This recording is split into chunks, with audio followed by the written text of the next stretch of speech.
The third golden rule is this, do not get attached. अब ये ना यार बहुत कॉमन इशू है। जब आप किसी से मिले, आपको उसको देखकर आपको अच्छा लगा, उसके साथ मीटिंग आपकी बहुत अच्छी गई एंड कॉमन वाइब मैच हुई, कंपेटिबिलिटी आपकी मैच हुई एंड होता क्या है कि एक अटैचमेंट आप क्रिएट हो जाता है। अब वो आर्टिफिशियली भी हो, आप मान सकते हो कि अंदर से भी आ सकता है। एंड जैसे जैसे आपकी फीलिंग्स ग्रो होती हैं वैसे वैसे आप एक्सपेक्ट करते हो कि आप अपने पार्टनर के ज़्यादा से ज़्यादा करीब रह सको। मगर कुछ लोग क्या करते हैं, किसी से मिले, फीलिंग्स ग्रो हुई, अब उन्हें चैन नहीं, अब उन्हें ना हर पल उसकी याद सता रही है कि भाई जीना मुश्किल है, अब सांस में सांस नहीं आ रही, ना खाना अच्छा लग रहा है, ना पानी अच्छा लग रहा है, ना जिंदगी में स्वाद आ रहा है, हर टाइम मिलने का मन कर रहा है। ऐसे लोगों के लिए यार एक सिंपल सा क्वेश्चन है, भाई उसके आने से पहले भी जी रहे थे ना तुम। यकीन करो भाई, तुम्हारा बाबू तुम्हारे आने से पहले भी थाना था रहा था और तुम्हारे जाने के बाद भी थाना था ले। ये तुम्हारी रिस्पॉन्सिबिलिटी नहीं है। और जितना ज़्यादा तुम ये सब इमेच्योर हरकतें करते जाओ, आई एम डैम श्योर कि तुम बहुत जल्दी अरिजीत सिंह के बहुत बड़े वाले फैन हो जाओगे, क्योंकि दिल टूटने के बाद वही काम आता है, क्योंकि तुम्हारा पार्टनर तुमको टाटा बाय बाय करके निकल लेगा। भाई अटैच होना, प्यार करना, केयर करना, रिस्पेक्ट करना सबको अच्छा लगता है, सबको लाइफ में चाहिए, बेसिक है। हर कोई चाहता है कि कोई मेरी कदर करे, मेरे प्यार करे, मेरे डिसीजन की रिस्पेक्ट करे। मगर गला दबाकर तो तुम ये रिलेशन चला नहीं पाओ, क्योंकि कुछ लोगों ने हद पार कर, उन्होंने ना एक टाइमलाइन सेट कर रखी कि 6 महीने में ना ये रिलेशन खत्म करके ही मान, क्योंकि इतना बड़ा सुलेमानी कीड़ा है ना उनके अंदर जिसका कोई इलाज नहीं है। हर मोमेंट पे खाना खा लिया, क्या कर रहे थे, कहाँ जा रहे हो, किसके साथ बात कर रहे हो, अब मेरी याद नहीं आती, मैंने कॉल किया तुमने कॉल क्यों नहीं उठाया, कोई और मिल गया क्या जरूरत है अपने दोस्त से बात करने की, क्या जरूरत है अपने दोस्तों के साथ बाहर जाने की, तुम मेरे लिए क्या कर सकते हो, मेरा फ़ोन क्यों नहीं पिक किया, इतने टाइम कहाँ पर थी, इतना लेट कैसे हो गया, नहीं क्या करना, भाई हद में क्यों नहीं रह सकते तुम। और ये ना कुछ इंडियन कपल्स का बहुत बड़ा प्रॉब्लम है, ये इतना ओवर अटैच हो जाएंगे एक दूसरे से, ऐसा अटैच हो जाएंगे कि एक दूसरे को जीने का मौका नहीं दे। अरे भाई सांस लेने दो। रिलेशनशिप का मतलब है एक दूसरे के साथ ग्रो करना, स्पेस देना सीखो। तो जब भी डेटिंग या किसी रिलेशन में तुम जाओ तो एक बात हमेशा याद रखो कि यार इस रिलेशन के बाहर भी उसकी एक अपनी दुनिया है, उसके कुछ लोग हैं जिनके साथ वो रहना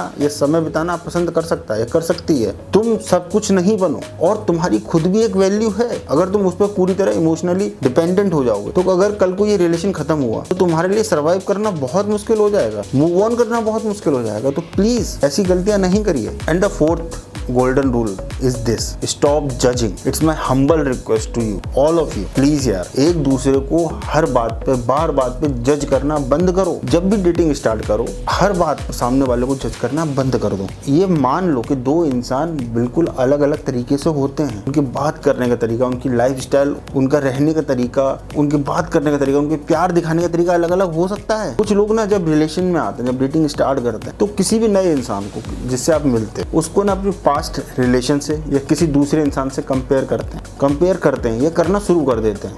and let me tell you very clearly कि किसी को जज करना इट्स नॉट अ राइट। अब हो सकता है ना कि सामने वाला कंफर्टेबल ना हो, अब हो सकता है ना कि वो उतना ज़्यादा एक्सप्रेसिव ना हो, मगर जल्दीबाजी में जज करके सिर्फ रिश्ता खराब ही होना है।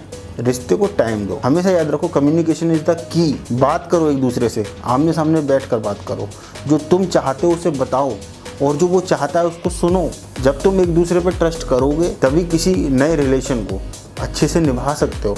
एक दूसरे की कमजोरियां खत्म कर दोगे अगर एक दूसरे की बात सुन लोगे, समझ लोगे। मगर नहीं, कुछ लोग और खास करके कुछ लड़कियां इतना जल्दी, इतना स्पीड में जज करेंगी ना कि पूछो मत। तुम्हारे कपड़े से, तुम्हारे रहन सहन से, तुम्हारे लाइफस्टाइल से, इवन तुम्हारे दोस्त से, तुम्हारी फैमिली से, हर चीज़ से तुम्हें जज कर देंगी। एंड इतना हैवीली जज करेंगी और इतना ज़्यादा क्रिटिसाइज कर देंगी कि तुम अच्छा खासा इंसान डिप्रेशन में आ जाए। उसको लाइफ चॉइसेस पे सवाल उठाने लगेगा वो कि क्या अब तक मैं गलत ही था, अब तक तो मैं जिंदगी जी नहीं रहा था। ऐसा करना प्लीज बंद करो। It's a humble request. कुछ लड़कियां इसलिए भी जज करती हैं ना कि किसी इंसान ने हो सकता है उन्हें पास्ट में हर्ट किया हो। तो इट्स माई मैसेज यार कि हर इंसान को तुमको रुलाकर मजा नहीं आने वाला। कुछ हो सकता है कि वो आपको वाकई में केयर करता हो जो आपके साथ है अभी, मगर आप उसको हर बात के लिए जज करोगे तो हो सकता है एक समय आने के बाद वो भी हिम्मत छोड़ दे। और अगर आप ओपन माइंड हो, नए रिलेशन में आप जाओगे और किसी सामने वाले को समझने समझाने का समय दो तो हो सकता है कि ये रिलेशन तुम्हारे लिए बेस्ट हो।